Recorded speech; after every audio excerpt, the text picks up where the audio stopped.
Good to see you there.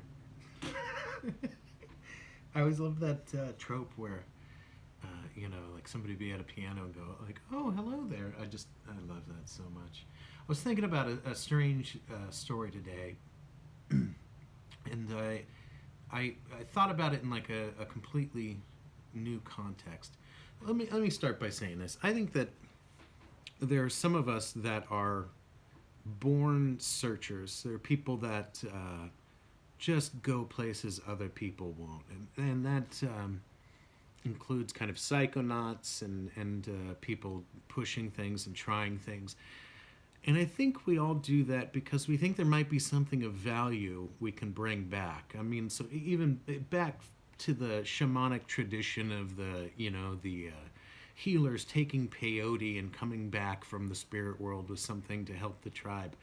I think that's just kind of a natural drive with people where we think there might be something meaningful we can gain through psychedelic experiences or any kind of experience, really. I know even in romanticizing alcoholism, I felt even as a kid that there might be something to learn at rock bottom. Like there seemed to be maybe some valuable lesson in the despair of rock bottom.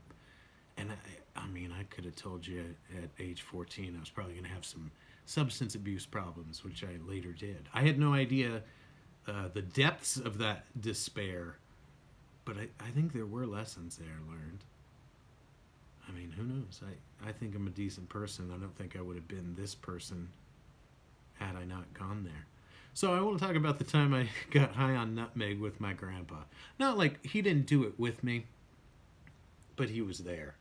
So I had heard that you could hallucinate on nutmeg, and I was a searcher, and I wanted to go see what that was like. So I was a teenager, and nobody was home, and I found the proper dosage, I think, on the internet, and did it. So I had to get fresh nutmeg, it said. So I got the actual little nut and a grinder, and you grind up, kind of eyeballing it, like, well, it should be this many teaspoons for, my body weight or whatever.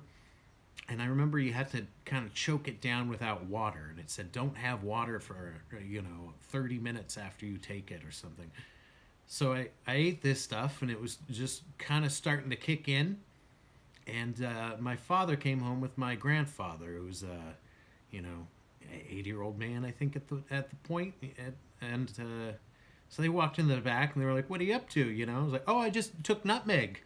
Like, and they were, why would you do that? And I was like, "Well, it's supposed to get you high." And I remember my dad was mad and kind of stormed out of there.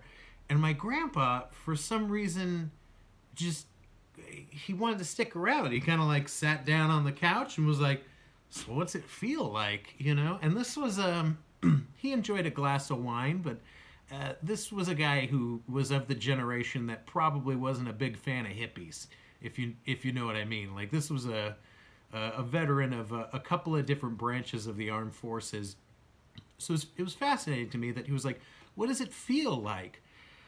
And I didn't have the proper language to describe it to him. So I was using, street wastoid lingo on him. Like, how when you drink like 6 beers and then you smoke a joint, like that's kind of what I feel right now. And he's like, I don't know what that means, but I didn't know how else to put it. Like, oh, I feel relaxed. I feel pretty relaxed.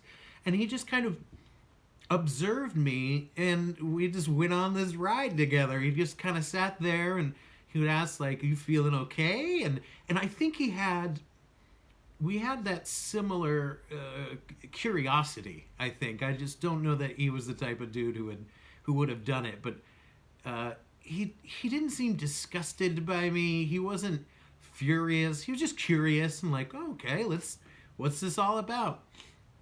And at a certain point, he left before it really kicked in. And nutmeg, you can have some very powerful hallucinogenic experiences. And the only way I can put it is it lacks the profundity of like LSD or some other type of psychedelic where you hallucinate on some drugs, and part of the drug experience is your brain trying to pull a lesson from that hallucination. So with LSD, a mild hallucination can feel like something profound. And I had none of that with nutmeg. I was just high and seeing shit, and it was just very weird. So at a certain point, I was relaxed and kind of felt, like a little stoned and calm. And then next thing you know, it was just, I was just in a swirling. This is going to sound like nonsense, but it was like being in the center of a swirling miasma of words, and I could reach into them and pull them out. And it was like Schoolhouse Rock or some children's show where I was pulling these random words out, and then I would connect them and make a phrase. But it was a word salad phrase. So it'd be like Nazi, shovel, fish, boom, and like connect them. And it was just this nonsense, and I was aware it was nonsense. It was so just confusing. It was just a confusing trip. And then at a certain point, I just kind of came to, and I was just sitting on the couch staring at the television, which was turned off, and it was like, oh, okay, well, the ride is over now. Like, it was just over. I don't know if I had been sleeping. I don't know what had happened. I just came to, and I was on a couch, and it was done. And I was like, well, that's that. But I started thinking about that experience in a different way, because I thought about the actual drug experience part before, but today I think I was missing my grandpa. And when I thought about that, I thought, how wonderful that this man that had such a different life experience than mine, I really feel like he appreciated me. Like, he truly delighted in me in spite of my weirdness, and that's what you want from your loved ones. And when I think back on him, I'm gonna get emotional. He really delighted in me, and he just loved me for who I was. And I thought about that today, and it just it made me miss him, but it made me really feel so grateful for the time we had together. And I'm